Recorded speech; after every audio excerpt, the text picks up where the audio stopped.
Hi, kids. Welcome. Today we are going to have fun learning how to spell some three-letter words. These words are easy and cool, and I know you'll love spelling them with me. Let's begin. Our first word is cat. Can you say cat? Now let's spell it. C-A-T, cat. A cat is a small, furry animal that meows. They are so cute and like to play.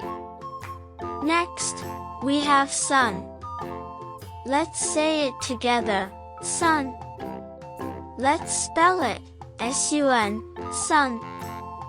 The sun is very bright and gives us light and warmth. It's what makes the day so bright and sunny. Our third word is fan. Can you say fan? Let's spell it, F-A-N, fan. A fan blows air to cool you down on a hot day. It's great for summer.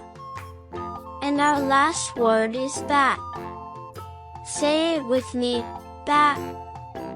Now, let's spell it, B-A-T, bat. A bat is a little animal that flies at night. It has tiny wings and lives in caves. Great job, kids! You're becoming spelling experts. Keep practicing these words and we'll have more fun next time.